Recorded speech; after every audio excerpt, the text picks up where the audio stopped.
Assalamualaikum warahmatullahi wabarakatuh. Bertemu lagi dengan saya, Ibu Terina Arvinta dalam mata kuliah Public Relations. Dan pada hari ini saya akan menjelaskan pada chapter kedua mengenai History of Public Relations.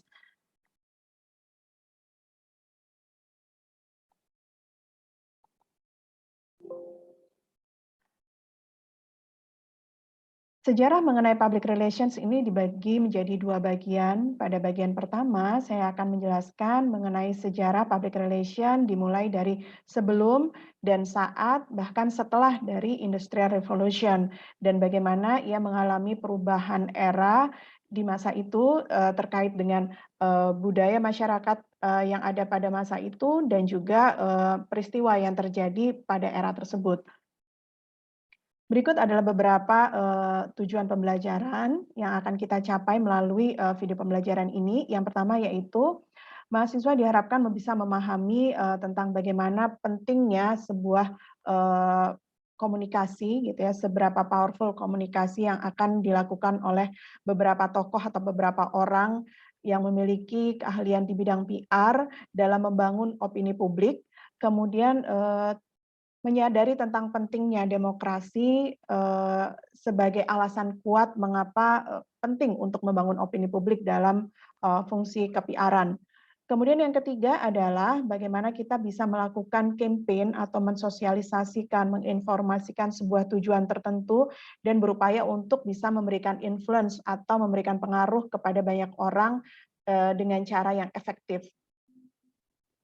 Baik, kita akan mulai mengenai mengapa penting untuk mempelajari sejarah dari public relations. Yang pertama adalah adanya situasi atau kondisi yang dinamis yang ada di dalam lingkup public relations itu sendiri. Seperti yang tadi saya katakan bahwa pengambilan keputusan, teknik ke-PR-an itu adalah tergantung dari budaya yang ada pada lingkungannya. Kemudian selain budaya adalah dipengaruhi oleh peristiwa-peristiwa yang terjadi pada era tersebut atau pada masa tersebut. Sehingga perlu pendekatan tertentu, perlu teknik tertentu yang dilakukan oleh PR tentang bagaimana akan membangun opini publik. Baik, sejarah yang pertama saya akan bercerita tentang Made in America. Kalau kita bicara tentang Made in America, berarti awal mula tumbuhnya PR ini adalah dimulai dari Amerika, gitu ya, di mana menganggap bahwa public relation as a profession was initially an American phenomenon, bahwa profesi PR ini ternyata dilihat begitu penting di dalam tumbuh berkembangnya Amerika dari masa lalu hingga Amerika yang sekarang, yang kemudian beberapa prinsip diadopsi oleh negara-negara lainnya di dunia. Terlihat bahwa di akhir abad ke-20 beberapa hal telah terjadi sehingga mempengaruhi beberapa proses dan teknik ke-PR-an di masa itu terkait dengan adanya revolusi industri. Kemudian tentang pentingnya beberapa tokoh di dunia ini, bahwa tokoh yang muncul di dunia pada saat itu, pada masa itu adalah tentunya dia harus memiliki kemampuan komunikasi publik yang baik, terkait tentang bagaimana dia mampu membangun opini publik di masa itu, mengkampanyekan program, kemudian memberikan solusi, bagaimana dia bisa mewakili kepentingan banyak orang untuk membangun brandingnya di masa itu. Yang pertama adalah tentang pentingnya seorang communicator pada saat pre-modern era. Jadi pada saat itu masih di masa pre-modern era, ada beberapa tokoh gitu ya yang menginisiasi munculnya PR, profesi PR yang kita kenal pada saat ini. Di masa itu ada tokoh yang bernama Pope Urban II, kemudian ada Abraham Lincoln, ada Winston Churchill, ada Martin Luther King, dan Johnny Carson. Beberapa sejarawan seperti Pope Urban, dia juga melakukan hal yang sama, memiliki kemampuan komunikasi yang baik untuk memberikan pengaruh kepada lingkungannya. Kita lihat cerita sekilas tentang Pope Urban. apa yang dilakukan oleh Pope Urban pada masa itu ialah dia bisa memberikan pengaruh kepada Eropa tentang bagaimana dia akan melindungi gereja-gereja Kristen pada saat itu dari serangan Palestina, gitu ya, dari serangan Turki pada saat itu. Sehingga pada saat itu tujuan dari Pope Urban lebih dilingkupi oleh tujuan yang bersifat propaganda. Gitu, dia berusaha untuk membangun aliansi dengan Eropa, gitu, untuk menguatkan powernya. Kemudian dia membangun opini publik dengan memberikan pengaruh kepada Eropa terkait dengan penyerangan gereja-gereja Kristen pada masa itu. Jadi kompetensi atau kemahiran Pope Urban dalam komunikasi publik pada saat itu adalah tentang bagaimana dia mampu menginfluence orang lain, gitu ya, tentang bagaimana dia mampu dari keahliannya untuk membangun opini publik, kemudian dia bisa membangun aliansi, gitu ya, sehingga dia bisa memperkuat posisinya pada saat itu. Kemudian ada juga beberapa tokoh lainnya seperti Martin Luther King, gitu ya, yang pada saat itu juga dia seorang apa ya, agamis, gitu ya, orang yang aktif di dunia apa namanya, Kristen Protestan pada saat itu, dan dia melakukan reformasi di masa itu.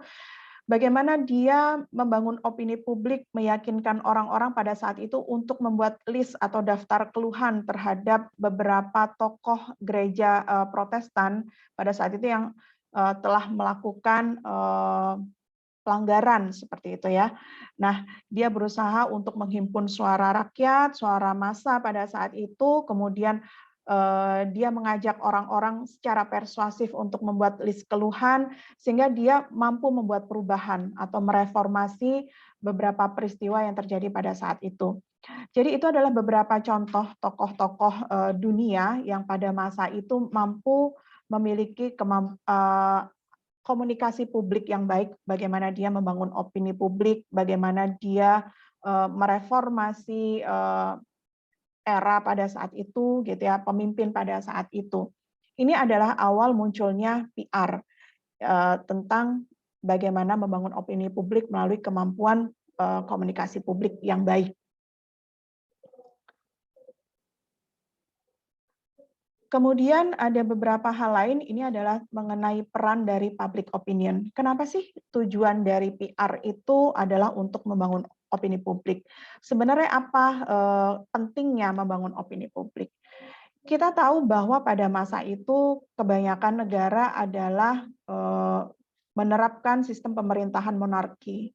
Dan bahkan beberapa tokoh pemerintahan pada saat itu lebih bersifat diktators, gitu ya, sehingga hanya yang ada adalah pemimpin itu melakukan komunikasi satu arah, gitu ya, bahwa statement dia merupakan perintah, gitu ya. Begitupun ketika sistem pemerintahan itu monarki, maka kepentingan rakyat cenderung dikesampingkan, gitu ya, karena pergantian pemerintahan terjadi secara turun-menurun begitu saja, sehingga banyak kepentingan rakyat yang tidak terwakili oleh tokoh atau pemimpin pada saat itu. Dan beberapa penggerak massa pada saat itu, tokoh-tokoh yang tadi saya sebutkan, dia mampu membangun opini publik untuk membuat satu perubahan di era tersebut, gitu, sehingga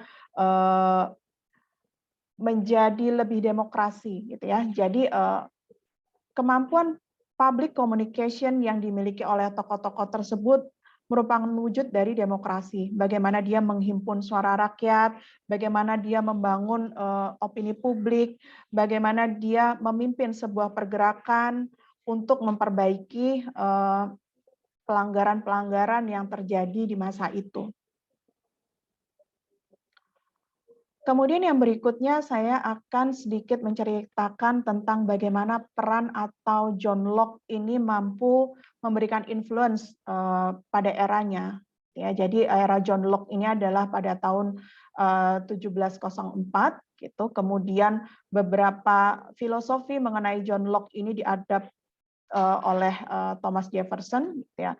Dia merupakan seorang yang apa ya, menginisiasi adanya demokrasi gitu ya. Perlunya ada demokrasi, perlunya adanya komunikasi yang dua arah, bahwa seorang pemimpin itu harus mampu menghimpun suara rakyatnya, bagaimana apa namanya, dia bisa mengatur rakyatnya melalui komunikasi publik yang baik, yang efektif, seperti itu. Jadi ini adalah awal mula munculnya ide demokrasi pada saat itu. Dan ini merupakan hal yang apa ya, hal yang baru di masa itu karena di setiap negara pada saat itu hampir semuanya menerapkan sistem pemerintahan monarki dan beberapa tokoh pemerintahan pada saat itu cenderung sifatnya diktator. Sehingga perlu ada penggerak gitu ya, perlu ada tokoh yang berani gitu menghimpun suara masyarakat pada saat itu untuk menghidupkan jiwa demokrasi pada era tersebut. Salah satunya adalah John Locke gitu ya, yang kemudian diadopsi filosofinya oleh Thomas Jefferson. Berikutnya adalah tentang pentingnya public relation dalam sebuah sistem pemerintahan yang telah diadopsi oleh Amerika. Disebutkan bahwa ternyata pada saat itu peran dari public relation begitu penting di dalam sebuah pemerintahan karena pada saat itu Amerika sudah mulai menerapkan sistem demokrasi di dalam negaranya, kemudian bagaimana peran public relations ini menjadi penting ketika dia memulai free markets gitu ya, ketika pada saat itu orang mulai mengaplikasikan sistem perdagangan, bagaimana dia akan mendekati pasar, bagaimana dia akan berdialog dengan partnernya gitu ya, dengan negara lain untuk melakukan barter atau perdagangan gitu, melakukan free markets. Dia merasa harus ada orang yang memiliki kemampuan untuk itu, untuk bernegosiasi, untuk berkomunikasi, untuk membangun public opinion, dan seterusnya. Dan ini juga menjadi inisiasi bagi Amerika mengapa pada saat itu dia mampu membangun brandingnya dengan sangat baik, gitu ya, sehingga hingga saat ini dolar bisa menguasai dunia. Itu adalah branding yang dibangun oleh Amerika karena dia yang menginisiasinya ada demokrasi gitu ya, sehingga diadopsi oleh negara-negara lain di dunia.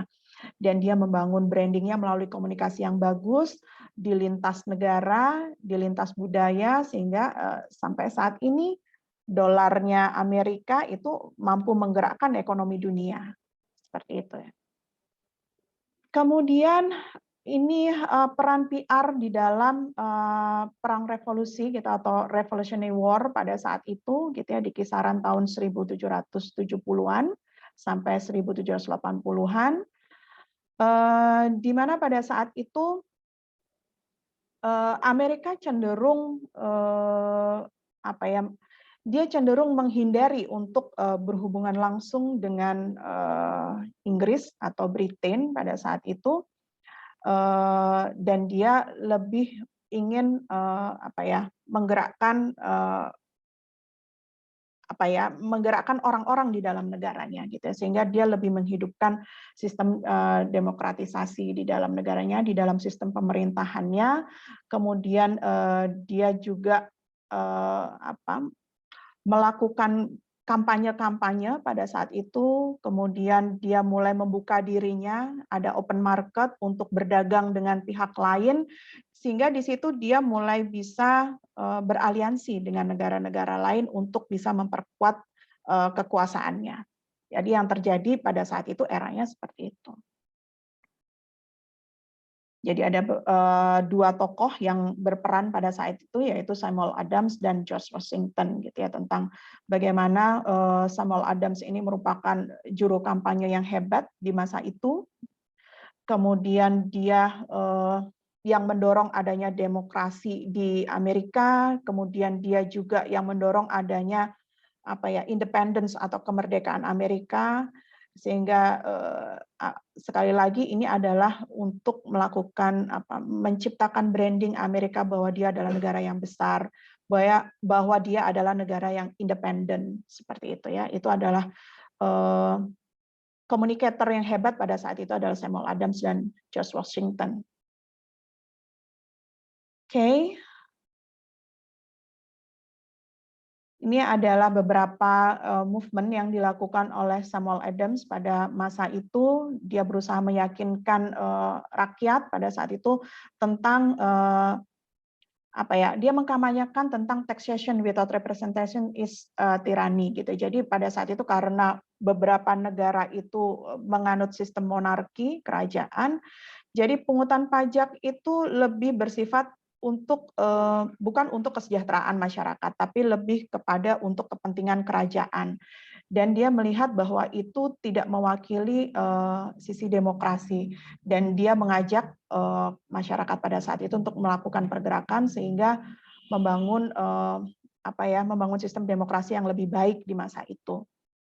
Kemudian dia juga mempublikasikan tentang The Boston Massacre atau pembantaian yang terjadi di Boston pada saat itu. Kemudian yang di mana itu melibatkan keberadaan Inggris di masa itu. Jadi dia Samuel Adams ini berusaha untuk menggerakkan masyarakat untuk lebih independen, untuk menolak menolak keputusan-keputusan yang lebih bersifat tirani, diktator seperti itu, sehingga tokoh Samuel Adams pada saat itu sangat dikagumi oleh masyarakat Amerika, ya, karena dia adalah sebagai the good campaigner pada saat itu.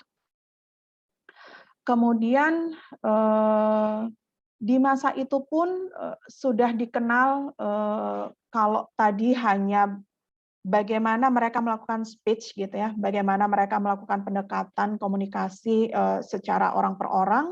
Namun di masa itu di Amerika sudah menerapkan media cetak gitu, di mana berisikan tentang publikasi-publikasi ide-ide atau gagasan penting pada saat itu yang kemudian disebarkan kepada masyarakat untuk menggugah semangat orang-orang pada saat itu. Seperti itu. Kemudian hal-hal yang disosialisasikan kepada masyarakat pada saat itu terkait dengan isu-isu tentang keadilan, kemudian tentang kesejahteraan masyarakat, kemudian tentang hak gitu ya, tentang hak asasi, tentang hak-hak masyarakat yang dilanggar gitu oleh negara pada saat itu. Jadi si Samuel Adams ini berusaha untuk membuat pergerakan, menggerakkan massa, membangun opini publik pada saat itu untuk memiliki keberanian untuk mengubah era di masa itu. Kemudian di masa selanjutnya adalah terkait dengan the Industrial Revolution. Kita tahu bahwa the Industrial Revolution ini berawal di Amerika. Dan tentunya peran PR menjadi begitu esensial di masa itu tentang bagaimana perusahaan-perusahaan manufaktur mampu mengkomunikasikan produknya kepada publik, ya, kepada masyarakat. Dan di sini peran PR sudah mulai dipandang. Jika sebelumnya lebih kepada government PR gitu atau PR ditujukan untuk menyelesaikan masalah-masalah yang terjadi pada pemerintahan gitu pada suatu negara. Namun pada era Industrial Revolution peran PR lebih hadir untuk menyelesaikan masalah-masalah yang terkait tentang industrial gitu, masalah-masalah yang terkait tentang korporasi. Bagaimana dia melakukan pendekatan kepada publik untuk mengenalkan industri manufaktur yang dianggap baru pada masa itu. Kemudian di sini ada beberapa hal penting gitu yang mendorong keberadaan PR ini mendorong Industrial Revolution gitu ya, tentang adanya broad recognition of the power of public opinion gitu. Jadi pentingnya kita berkomunikasi keluar gitu ya, bahwa kalau kita sudah aktif di dunia manufaktur, di dunia industri gitu ya, maka kita perlu membawa pesan-pesan yang ada di dalam korporasi kita untuk dibawa keluar gitu ya, tentang apa produk kita, apa kebermanfaatannya, dan kemudian ini memicu tumbuhnya beberapa perusahaan manufaktur di masa itu sehingga muncul adanya competition yang kita lihat di poin kedua. Gitu ya.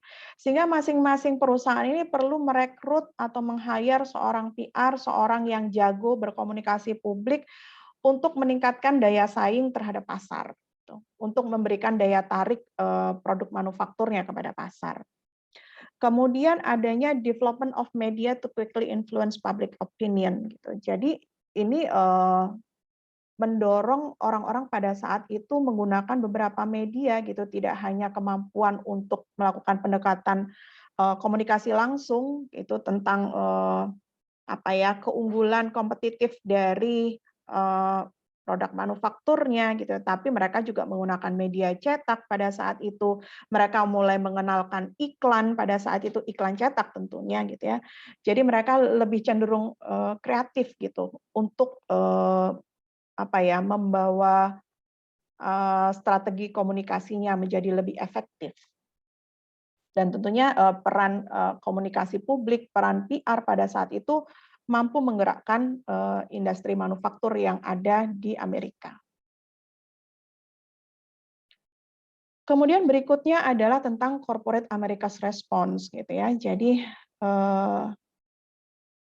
corporation gradually began to realize the importance of combating hostility and courting public favor. Ini dari dikutip dari Mary Court. Jadi korporasi ini menyadari tentang pentingnya membangun opini publik, tentang pentingnya bahwa kalau kita sudah meluncurkan sebuah produk, kita harus bisa memberikan pengaruh gitu. Kita harus bisa bersifat persuasif kepada publik kita. Seperti itu. Kemudian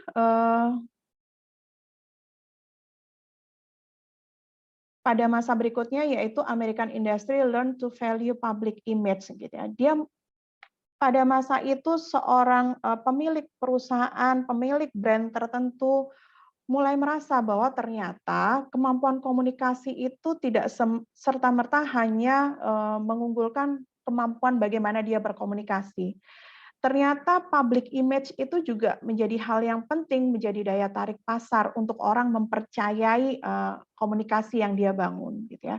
Jadi pada saat itu setiap perusahaan di dalam proses mereka berkompetisi, dalam aktivitasnya mereka melakukan persaingan dagang pada saat itu, mereka mulai meng-hire orang-orang yang dirasa jago gitu ya, pandai atau mahir di dalam kepiaran ini untuk di-hire di dalam bisnis mereka gitu, dalam perusahaan mereka, kemudian mereka dipekerjakan untuk bisa mengkomunikasikan tujuan-tujuan perusahaannya kepada masyarakat. Sehingga muncullah tokoh-tokoh seperti Westinghouse gitu ya, kemudian ada Theodore Fell gitu ya, yang dia meng-hire Charles J. Smith, dia terkenal sebagai atau public image pada saat itu dikenal banyak orang dan dia mampu berkomunikasi dengan baik.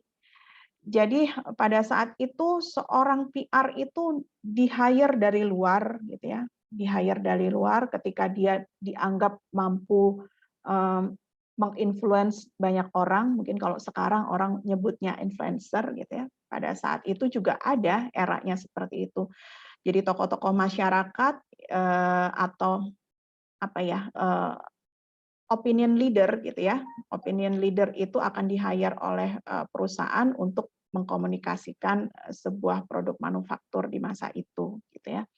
Nah, berbedanya dengan PR pada masa sekarang, PR itu adalah di dalam sistem, dalam sebuah manajemen PR itu di-hire dari awal. Tidak hanya ketika mereka punya proyek tertentu kemudian di-hire seorang PR, tapi sudah terlibat langsung di dalam sebuah struktur organisasi. Itu yang membedakan tumbuh kembangnya PR di masa lalu gitu dengan PR di masa sekarang. Kemudian ada 3 tahapan PR nih yang paling penting untuk teman-teman mahasiswa bisa pahami di dalam tumbuh berkembangnya profesi PR di dunia gitu ya. Ada 3 tahapan. Yang pertama yaitu PR pada masa itu di masa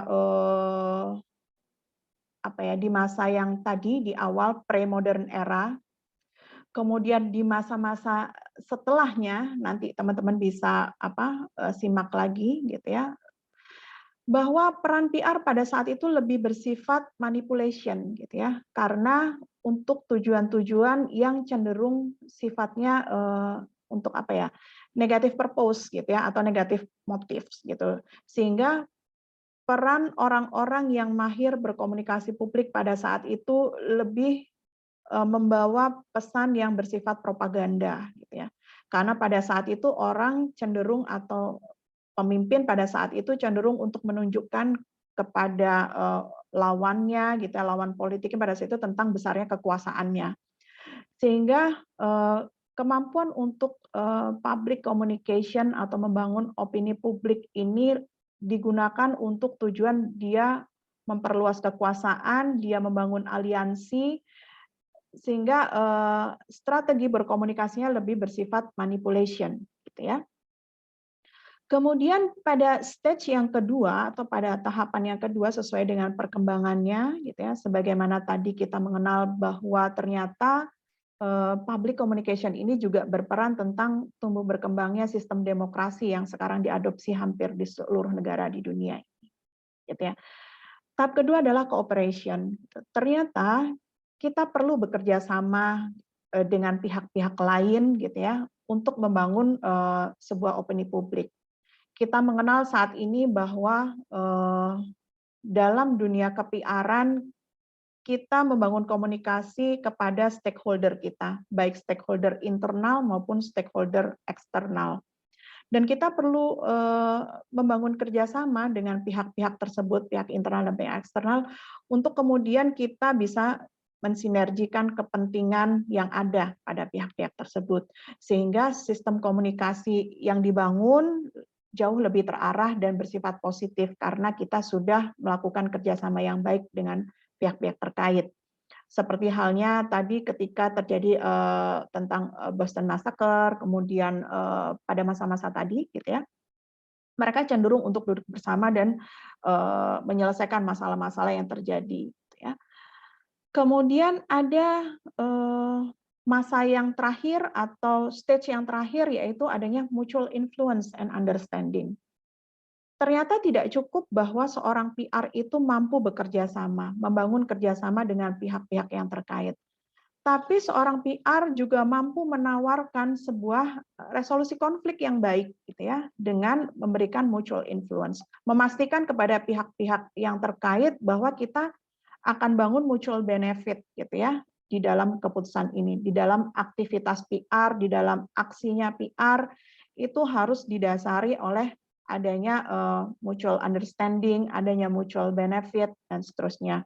Dan tentunya stage yang ketiga ini yang paling banyak saat ini diaplikasikan di dalam dunia ke-PR-an di masa kita saat ini. Ya. Melalui 3 stages ini kita bisa melihat bahwa ini merupakan satu tumbuh kembang yang dialami oleh dunia PR. Seperti tadi saya sebutkan di awal, bahwa strategi komunikasi yang dilakukan PR tentu saja dipengaruhi oleh kultur yang ada pada saat itu, dipengaruhi oleh peristiwa-peristiwa penting yang terjadi pada saat itu. Itu tentunya pendekatannya menjadi berbeda-beda, gitu ya.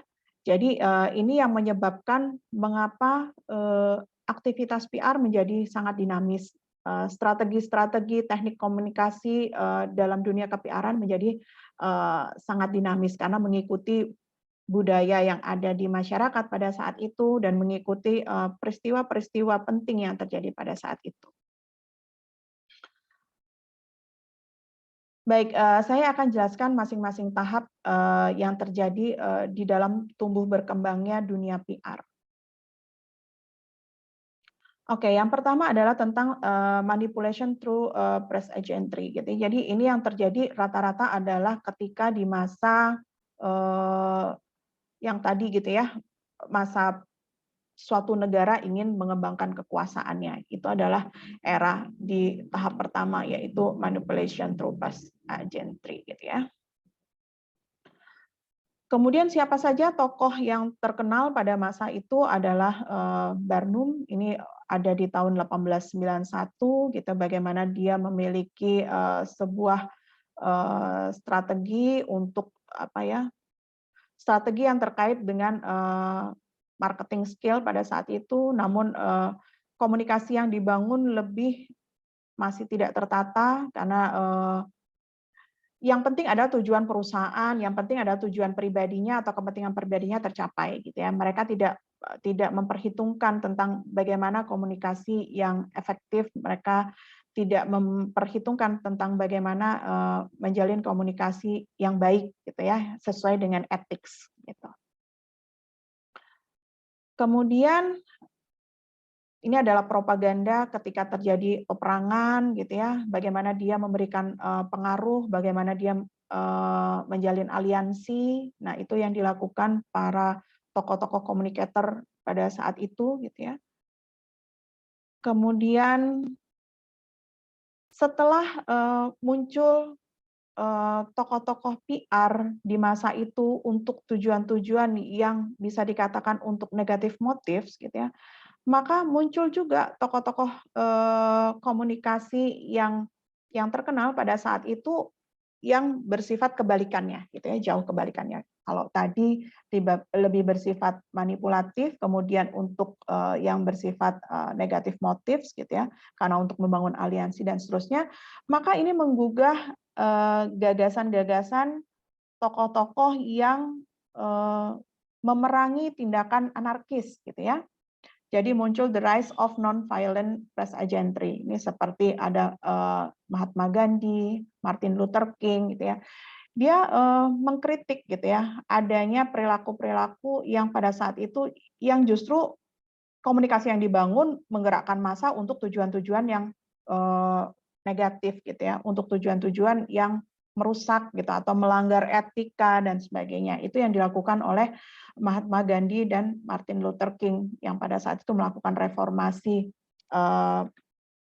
pada negaranya masing-masing gitu. Bagaimana dia mengkritisi sistem pemerintahan pada saat itu, bagaimana Martin Luther King mengkritisi atau melakukan reformasi kepada gereja Protestan pada saat itu, bahwa banyak terjadi pelanggaran pada tokoh-tokoh gereja Protestan pada saat itu dan menggerakkan masyarakat untuk mengkritisi gitu atau memberikan daftar keluhan gitu sehingga ini menjadi pengingat gitu kepada orang lain untuk atau menggerakkan masyarakat untuk bisa memberikan perubahan gitu ya pada masa itu dan yang bersifatnya lebih non violent gitu. Baik, kemudian kita memasuki stage 2 yaitu cooperation through distribution of information gitu ya. Jadi pada tahap kedua ini tumbuh kembangnya PR, kalau tadi lebih diliputi oleh manipulative information untuk tujuan-tujuan propaganda. Kemudian yang berikutnya adalah lebih membangun kerjasama atau membangun kooperasi yang baik itu ketika kita mendistribusikan informasi. Contohnya adalah pada saat itu ini mulai ada di awal tahun 1900-an di Amerika gitu ya. Kemudian dia mulai mencatat gitu tentang atau dia mulai mendistribusikan mengenai peraturan-peraturan pemerintahan kepada masyarakatnya melalui media cetak. Sehingga yang tadinya peraturan sebuah kepala negara gitu atau kepala pemerintahan lebih bersifat satu arah gitu ya, lebih bersifat perintah, ini mulai dirasa bahwa ini perlu disosialisasikan gitu ya untuk mendapatkan feedback dari masyarakat. Kemudian ini juga mendorong munculnya American Labor Union atau serikat pekerja gitu pada saat itu gitu karena dia mulai berada dalam era pasca revolusi industri sehingga mulai gegap gitu dengan kondisi revolusi industri, banyak gesekan-gesekan dan konflik yang terjadi antara pemilik usaha dengan para pegawai dan bagaimana mereka mulai bersepakat bahwa sebuah aturan itu harus dikomunikasikan gitu dengan baik. Kemudian kita harus mewakili suara rakyat, kita harus mewakili suara pekerja untuk kemudian bisa terwakili masing-masing kepentingannya gitu ya. Seperti itu. Oke, kemudian di masa ini juga mulai mendorong munculnya distribution of newspaper di Amerika gitu ya. Kalau tadinya hanya lembaran-lembaran tertentu yang diedarkan kepada masyarakat, kemudian mulai berpikir bahwa kenapa tidak membuat newspaper gitu ya. Jadi apapun itu perlu dikomunikasikan. Karena mulai tidak mungkin untuk mengkomunikasikan sesuatu hal kepada banyak orang secara sekaligus gitu ya. Maka mereka merasa bahwa oh kayaknya pakai media cetak ini lebih efektif gitu ya dalam membangun komunikasi atau dalam membangun opini publik pada saat itu, sehingga mereka mulai mengenal tentang distribution information through newspaper. Dan ini mulai dipromosikan pertama kali oleh Presiden Theodore Roosevelt di Amerika. Oke, seperti ini ya. Ini adalah praktik komunikasi publik dan ke-PR-an yang diterapkan oleh Presiden Roosevelt gitu. Pada saat itu dia sedang berkonflik dengan the railroad gitu ya. Kemudian bagaimana dia mulai mempelajari tentang melakukan press conference pada saat itu gitu ya. Kemudian melakukan interview. Ini adalah pada masa yang tadi dikatakan kooperatif gitu ya, masa di mana seorang seorang ahli komunikasi pada saat itu, seorang tokoh-tokoh komunikasi pada saat itu mulai mau duduk bersama dengan audiensnya gitu ya, mau melakukan interview dengan baik untuk bisa dia berkomunikasi secara dua arah, ada dialog seperti itu. Kemudian berikutnya adalah pada masa ini dikenal ada Bapak Public Relation yang sampai hari ini juga kita kenal beberapa teori-teorinya tentang public relation, yaitu Ivy Lee gitu ya. Oke, Ivy Lee pada saat tadi dengan Theodore Roosevelt, Presiden Theodore Roosevelt gitu ya, dia mewakili sebagai PR dari railroad gitu ya, untuk kemudian duduk bersama dengan Presiden Roosevelt untuk menyelesaikan konflik yang terjadi. Gitu. Sehingga Ivy Lee ini dia berperan sebagai PR dari railroad, kemudian bagaimana dia memperjuangkan kepentingan-kepentingan dari pegawai dari railroad ini untuk kemudian diperjuangkan untuk mendapatkan hak-haknya dengan Presiden Roosevelt seperti itu. Kemudian Ivy Lee juga melihat bahwa sebenarnya komunikasi yang baik, yang efektif itu harus didukung adanya keterbukaan dan kejujuran gitu ya. Tentunya ini sangat bertolak belakang dengan pola-pola komunikasi yang bersifat manipulatif untuk tujuan propaganda atau untuk negatif motif gitu ya. Jadi ini sudah mulai terlihat ada pergeseran antara era lama dan era baru yang dibangun pada stage kedua tentang pentingnya kooperatif dalam sebuah strategi komunikasi.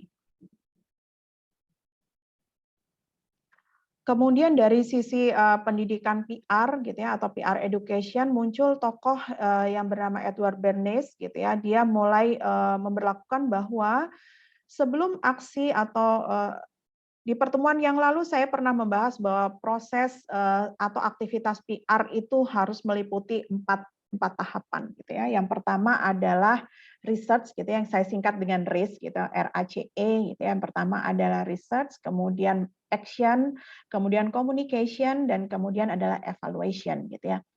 Ini adalah didasari oleh ide atau gagasan dari Edward Bernays gitu, bahwa menjadi penting bahwa ketika kita membangun sebuah komunikasi kepada publik, itu harus diawali oleh market research yang baik, gitu ya. Diawali oleh social surveys yang baik, diawali oleh public opinion polls yang baik. Kenapa seperti itu? Supaya kita tahu sebenarnya apa sih yang diinginkan oleh audiens kita, apa ekspektasi mereka, sehingga ketika kita membuat aksi atau komunikasi public relation menjadi lebih tepat sasaran dan efektif. Karena kita sudah mengetahui latar belakang dari audiens. Kita sudah mengetahui ekspektasi mereka seperti apa. Jadi kita bisa lebih efektif upaya komunikasinya. Itu adalah yang dikenalkan oleh Edward Bernays gitu ya, melalui ini dia membawa banyak teori mengenai PR education gitu ya. Kemudian kita memasuki tahap ketiga nih. Nah, ini tahap ketiga ini yang paling banyak kita aplikasikan tentang PR di masa ini, yaitu tentang mutual influence and understanding. Tentunya ini adalah sebuah perkembangan yang baik dari kooperatif gitu ya.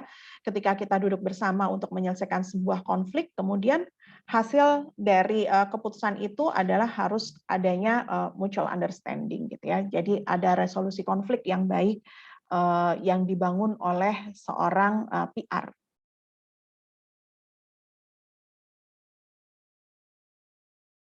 Ini juga yang terjadi pada saat itu adalah kasus mengenai John D. Rockefeller dengan Colorado Full Strike. Ini terjadi pembantaian banyak wanita dan anak-anak di sebuah pertambangan gitu ya, perusahaan pertambangan pada saat itu. Kemudian Rockefeller ini menjadi menjadi tokoh atau menjadi tokoh dari Colorado Fuel. Kemudian di sini ada Ivy Lee. Sekali lagi ada Ivy Lee yang bertindak sebagai PR. Kemudian dia berusaha untuk menyelesaikan permasalahan yang terjadi dengan mengundang semua penambang pada saat itu untuk duduk bersama. Kemudian menyelesaikan konflik yang ada gitu ya pada pertambangan batu bara di masa itu. Oke, kemudian apa saja yang hasil-hasil dari komunikasi atau dialog yang dilakukan oleh Ivy Lee gitu ya dengan perusahaan pertambangan batu bara di masa itu adalah seorang employee menyadari tentang tentang hukum-hukum publik yang ada di masa itu gitu ya. Kedua belah pihak seringkali perusahaan punya aturan gitu ya. Ada kalanya pegawainya tidak memahami aturan yang terjadi. Itulah yang membuat seringkali adanya konflik gitu ya. Maka dengan duduk bersama mereka menjadi sama-sama tahu tentang hak dan kewajibannya, tentang hukum-hukum publik yang harus dipatuhi oleh kedua belah pihak. Kemudian bagaimana Ivy Lee juga melakukan upaya persuasif kepada perusahaan untuk memberikan profit sharing kepada employee-nya atas jasa-jasa employee yang memberikan memberikan keuntungan kepada perusahaan. Jadi di masa itu juga Ivy Lee mengenalkan tentang pentingnya profit sharing gitu ya untuk bisa meningkatkan kesejahteraan karyawan. Baik, itu tadi adalah era awal gitu ya mengenai sejarah singkat tumbuh berkembangnya public relation dan tahapan-tahapan tentang tumbuh kembangnya public relation di masa itu, dan kita sekarang memasuki sesi kedua atau bagian yang kedua mengenai sejarah public relation. Oke, kalau tadi kita bisa ambil kesimpulan bahwa ada 3 tahap, yaitu tahap manipulation, kemudian cooperation, dan mutual influence through understanding. Itu ada 3 tahapan yang mesti teman-teman mahasiswa pegang dalam proses dinamika yang ada di dalam dunia PR. Kemudian di bagian yang kedua ini tentang sejarah PR, kita akan bicara tentang tumbuh berkembangnya PR di masa setelah atau pasca Industrial Revolution yang terjadi pada saat itu dan perubahan-perubahan dalam dunia PR yang ada setelahnya, gitu ya. Oke, kemudian ini adalah tujuan pembelajaran di sesi yang kedua ini. Yang pertama adalah tentang pengaruh PR kepada tumbuh berkembangnya Amerika di masa tahun 1930-an. Kemudian bagaimana PR menjadi sebuah profesi yang yang mulai dianggap, mulai dinilai esensial di dalam masa setelah Perang Dunia Kedua. Kemudian bagaimana PR membawa berbagai perubahan hingga kita saat ini di masa abad ke-21 seperti itu. Ini adalah tujuan pembelajaran kita di sesi yang kedua ini. Baik, ada dua peristiwa yang memicu tumbuh berkembangnya PR pada masa itu. Yang pertama adalah tentang peristiwa The Great Depression yang terjadi di Amerika, dan yang kedua adalah Perang Dunia Kedua. Dua peristiwa ini yang melatar belakangi dinamika PR di masa itu, gitu ya. Ini adalah Great Depression. Jadi pada saat itu telah terjadi sebuah kondisi ekonomi yang terpuruk di Amerika, di mana banyak terjadi dunia perbankan kolaps pada saat itu, gitu ya. Kemudian dunia pasar modal juga kacau pada saat itu, sehingga banyak terjadi PHK besar-besaran, gitu ya. Terjadi PHK besar-besaran, banyak pengangguran. Ekonomi masyarakat lemah pada saat itu, daya beli turun. Jadi ketika Amerika tadinya di masa revolusi industri, di mana proses transaksi jual beli menjadi sangat aktif, proses perdagangan menjadi sangat aktif, gitu ya, di dalam dunia manufaktur. Kemudian ketika terjadi Great Depression ini, daya beli menurun. Tentunya kekacauan ekonomi ini menjadi peristiwa yang luar biasa terjadi di Amerika pada saat itu, dan kehadiran seorang public relation menjadi sangat penting di dalam suatu negara maupun korporasi, gitu ya, bagaimana mereka bisa menenangkan kondisi masyarakat yang mengalami keresahan pada saat itu.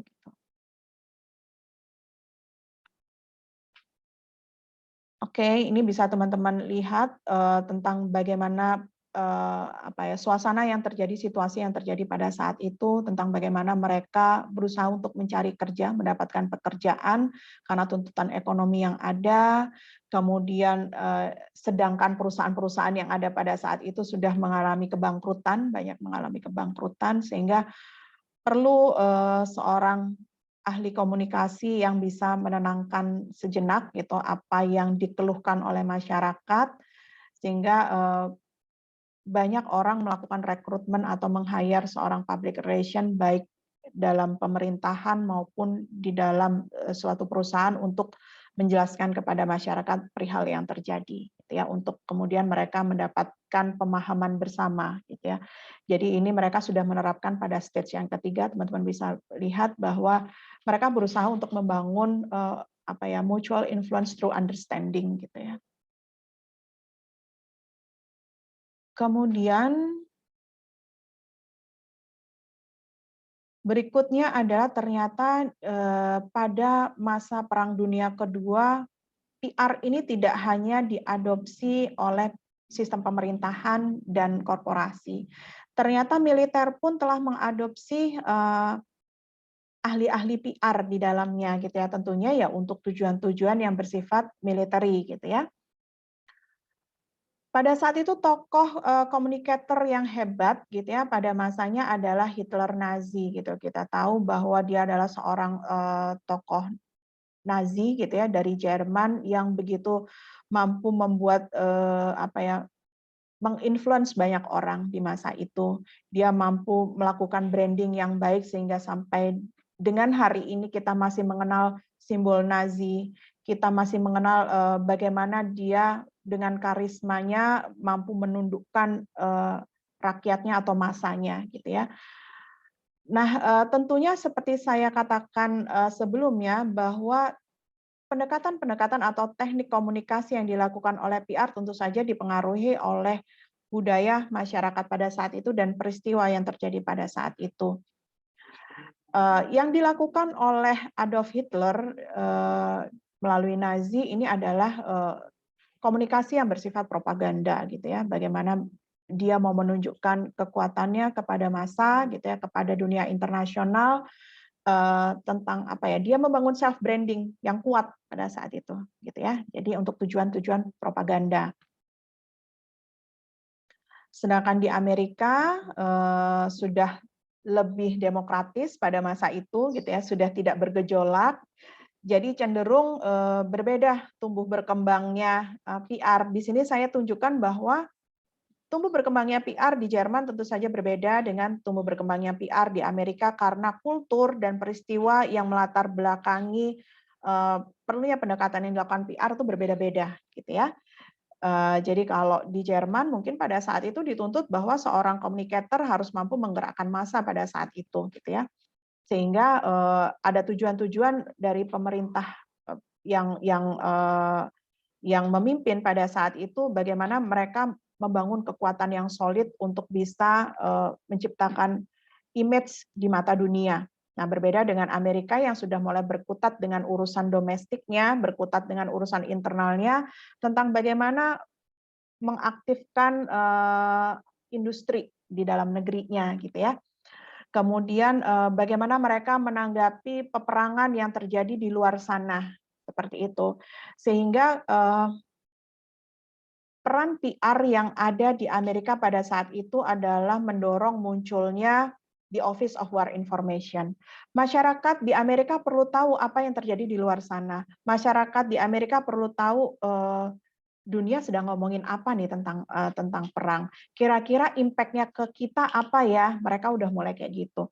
Dan bagaimana perlu ada Office of War Information untuk mereka bisa mendapatkan data-data informasi yang valid gitu ya mengenai sesuatu yang terjadi. Baik, melalui the Office of War Information atau OWI ini gitu ya, seorang PR dituntut memberikan perannya tentang bagaimana menjual surat hutang untuk kepentingan perang gitu ya. Surat hutang untuk menjual untuk kepentingan perang. Kemudian peran PR di sini adalah bagaimana mendistribusikan makanan, pakaian dan BBM. Kemudian bagaimana fungsi PR ini mampu merekrut military personnel gitu ya, seperti tadi saya katakan bahwa PR tidak hanya diadopsi oleh pemerintahan gitu ya, atau untuk urusan-urusan kenegaraan maupun urusan korporasi, ternyata militer juga mengadopsi PR gitu ya, membutuhkan PR untuk kepentingan-kepentingan tertentu pada saat masa itu adalah Perang Dunia Kedua gitu ya. Bagaimana dia menjual surat hutang untuk kepentingan perang, bagaimana dia mendistribusikan pakaian, makanan dan seterusnya, bagaimana dia melakukan rekrutmen personel militer gitu ya, kemudian bagaimana dia mempromosikan factory productivity juga gitu ya, karena Amerika juga pada saat itu sudah menginjak post revolution industry gitu ya. Nah, ini adalah contoh-contoh media cetak yang dibuat oleh PR di masa itu gitu ya.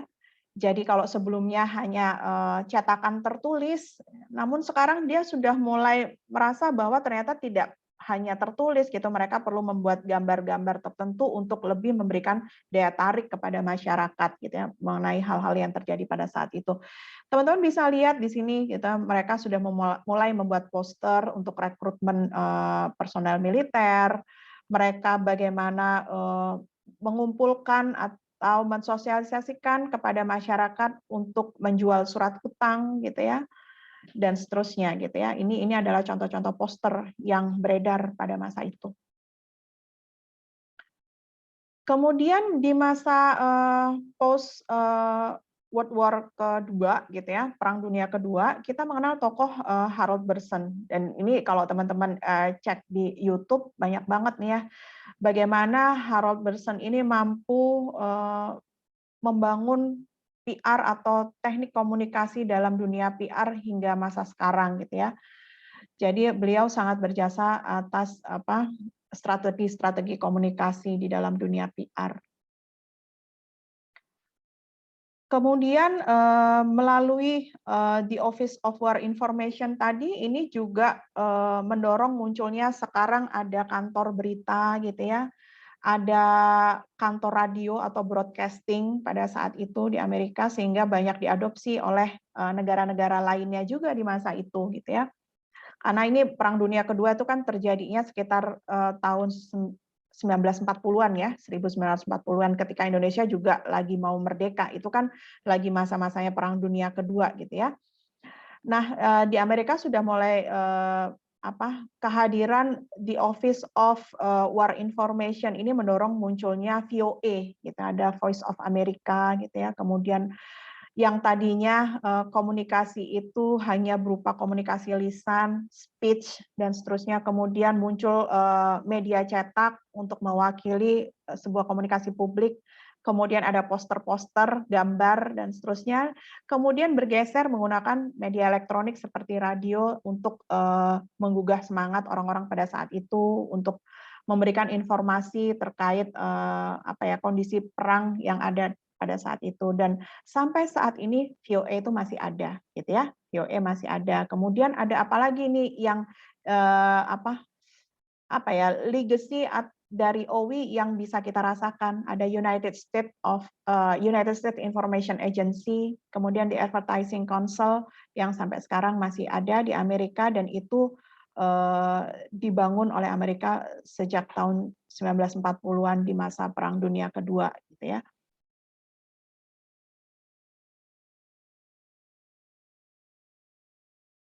Baik, kemudian setelah media-media menjadi lebih berkembang, gitu ya, untuk membangun komunikasi efektif di dalam dunia PR, ternyata dunia PR ini juga merambah kepada dunia pendidikan, gitu ya. Di masa itu orang-orang mulai berpikir bahwa profesi PR ini perlu banyak diperkenalkan oleh generasi-generasi pada saat itu, karena kita tidak bisa menseleksi seseorang yang mahir di dalam komunikasi publik sehingga dia direkrut sebagai profesi PR, gitu ya. Namun profesi PR ini bisa dipelajari, gitu ya. Sehingga University of Boston itu mulai mendirikan jurusan PR, gitu ya, pada tahun 1947. Kemudian mulai berdiri Asosiasi Public Relation di Amerika pada tahun 1954 untuk mengumpulkan siapa-siapa saja sih ini orang-orang yang mahir di dalam public relation, gitu ya. Seperti itu. Jadi kemudian dilanjutkan oleh beberapa universitas lainnya yang mulai membuka studi mengenai PR, sehingga sampai hari ini pun kita mengenal jurusan PR, gitu ya, untuk bisa mengakomodir individu-individu yang memiliki kompetensi di dalam public communication.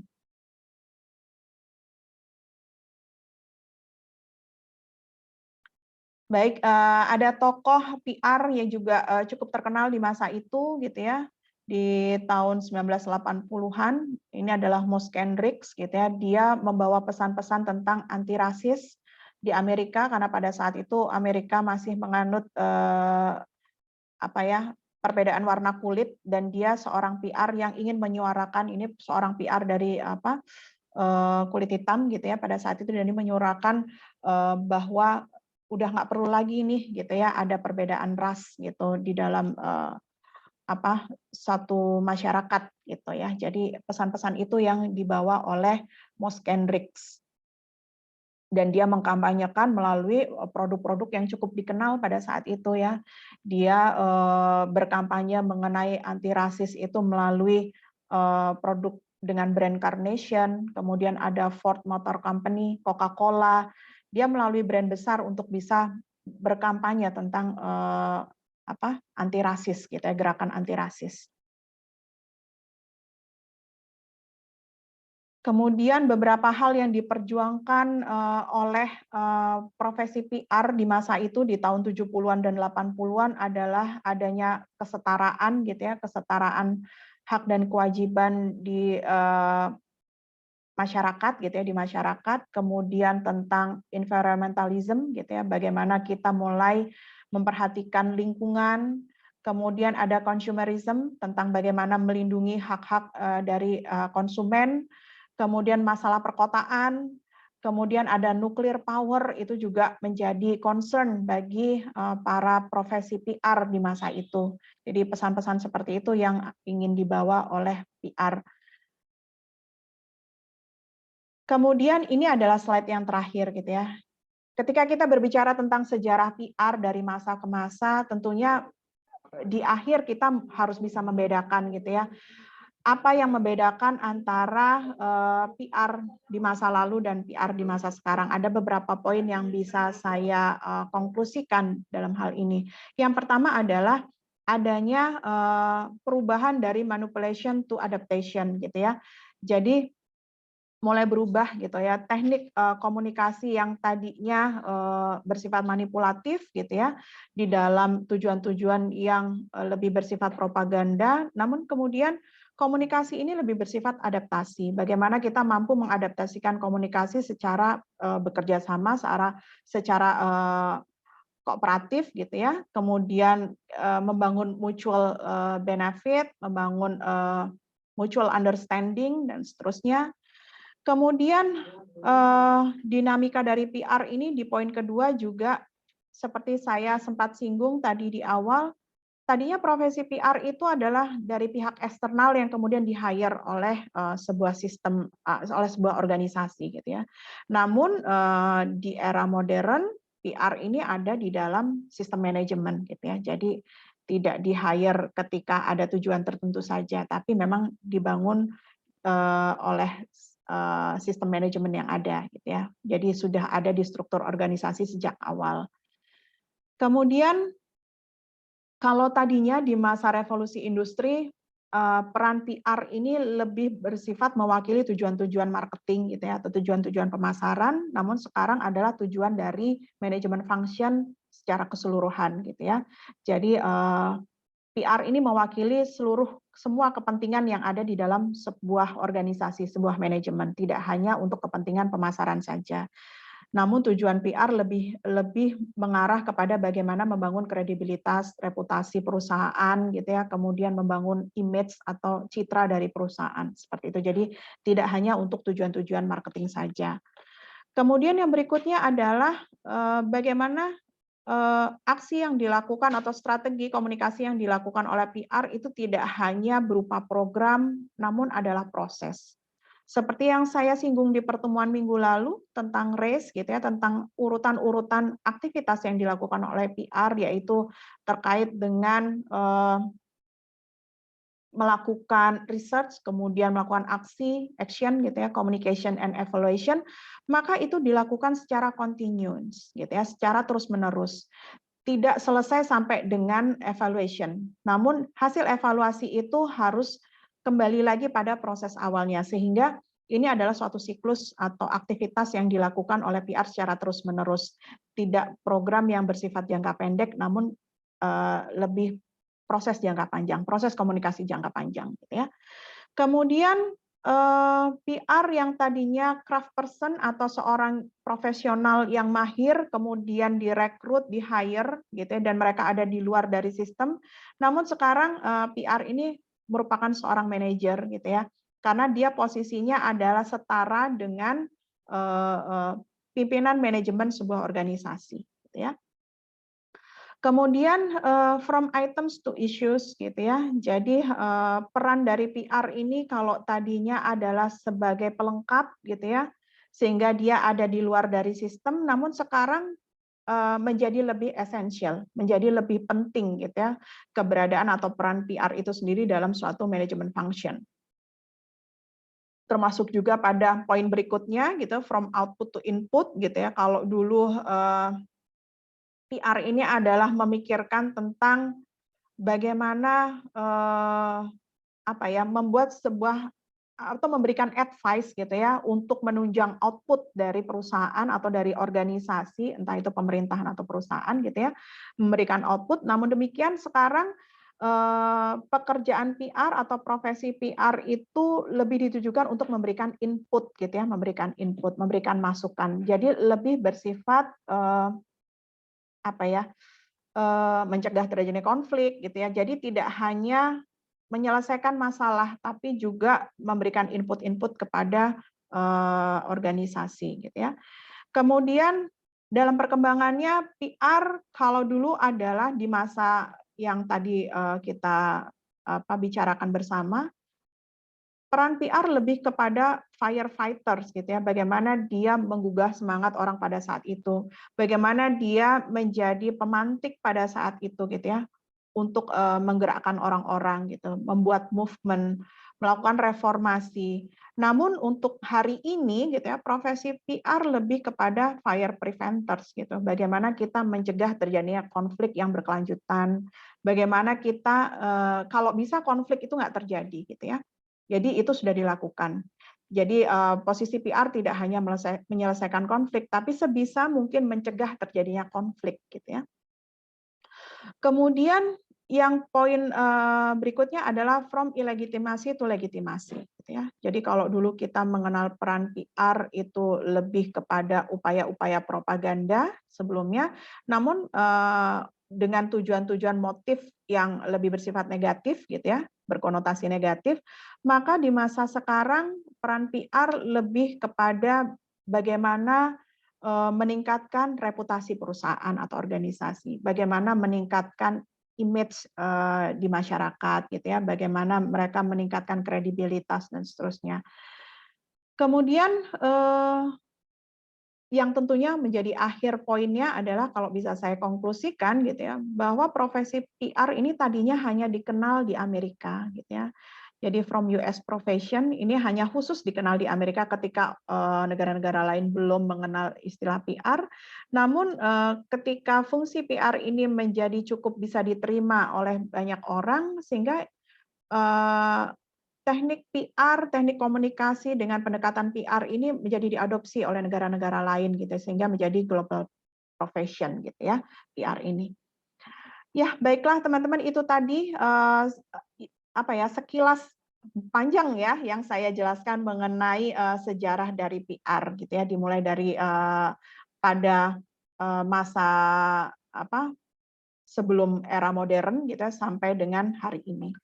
Mudah-mudahan bisa memberikan wawasan dan insight bagi teman-teman tentang PR gitu ya, sebelum kita nanti masuk ke chapter-chapter berikutnya tentang strategi komunikasi yang efektif dalam dunia PR. Terima kasih atas waktu yang teman-teman berikan untuk menyaksikan atau menyimak video pembelajaran ini. Semoga memberikan manfaat bagi teman-teman mahasiswa. Saya akhiri penjelasan saya pada video pembelajaran di chapter 2 ini mengenai sejarah dari public relation. Assalamualaikum warahmatullahi wabarakatuh.